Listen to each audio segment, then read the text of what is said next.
রাজ্যসভায় বন্দে মাতরম বিল পেশ, বন্দে মাতরমের অপমান করলেই শাস্তি। জাতীয় সম্মান অবমাননা প্রতিরোধ সংশোধনী বিল।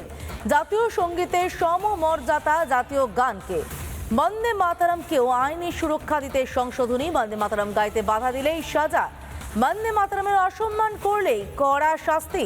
জাতীয় প্রতীকগুলির মর্যাদা রক্ষায় এবার নতুন বিল।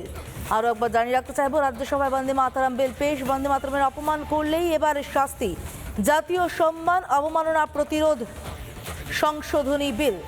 জাতীয় সঙ্গীতের সমমর্যাদা জাতীয় গানকে। বন্দে মাতরমকেও আইনি সুরক্ষা দিতে সংশোধনী। বন্দে মাতরম গাইতে বাধা দিলে সাজা। দিল্লি থেকে আমাদের সঙ্গে সরাসরি রয়েছেন আমাদের প্রতিনিধি অনুপম। চলে যাবো সরাসরি অনুপমের কাছে। অনুপম, প্রথমেই জানতে চাইবো এই বিলে ঠিক কি কি আছে, দর্শকদের যদি বুঝিয়ে বলো।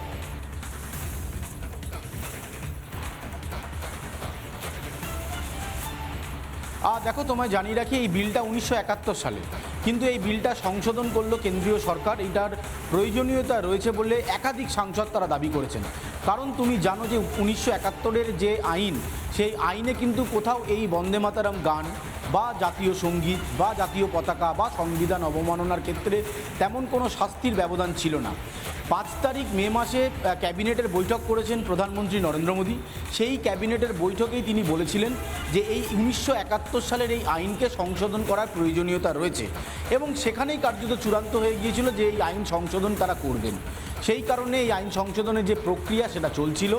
আজকে রাজ্যসভায় দুপুর 2টোর পর এই আইনটার যে সংশোধনী, সেই অংশটা পড়ে শোনানো হয়। ফলে স্বাভাবিকভাবে এই সংশোধন তারা করলো।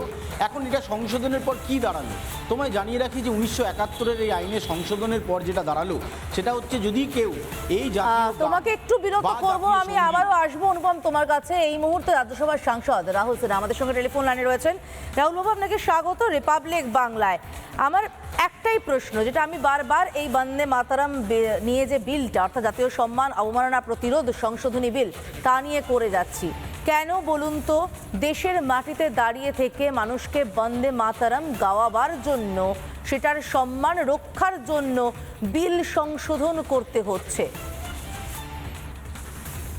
এই দুর্ভাগ্যজনক, কারণ বন্দে মাতরম এই রাষ্ট্রীয় গীত যখন সমস্ত নেতারা, বিশেষ করে কংগ্রেসি নেতারাই ওই সময় স্বীকার করে নিয়েছিল, আর তারপরে বন্দে মাতরম গাওয়া হতো। কিন্তু দুর্ভাগ্যবশত ওই কংগ্রেসের নেতৃত্বে ওই বন্দে মাতরম থেকে পেছনের অংশের সমস্ত লাইন বাদ হয়ে গেল, শুধু একটা স্ট্যাঞ্জা রইল। কেন রইল? তাতে মাকে বন্দনা করার কথা আছে, সেটা নিয়ে প্রশ্ন উঠল। এই মা সেই মা নয়, এই মা ওই মা, আমাদের ধর্মের মা নয়। আর তারপরে দেখা গেল তাতে একটা লাইন আছে, তং হি দুর্গা দশপ্রহরণ ধারিণী কমল দমল বিহারী। এই যে লাইনটা দুর্গা মায়ের কথা বলা আছে, সেখানে স্বাভাবিকভাবে একদল আপত্তি তুলল। কংগ্রেস সেই আপত্তিকে পুরোপুরি মদত দিল, দিয়ে রাষ্ট্রগীত খণ্ডিত হয়ে গেল। দেশকে কংগ্রেস একবার খণ্ডিত করেছে, এখন রাষ্ট্রগীতকেও খণ্ডিত করলো। তারপরে জায়গায় জায়গায় দেখা যাচ্ছে এই কংগ্রেসের এই অনুপ্রেরণার ফলে একদল মানুষ, যারা হয়তো পাকিস্তানপন্থী, তারা বিভিন্ন সময় বন্দে মাতরমকে অবমাননা করছে, বন্দে মাতরমের নানাভাবে অশ্রদ্ধা করছে।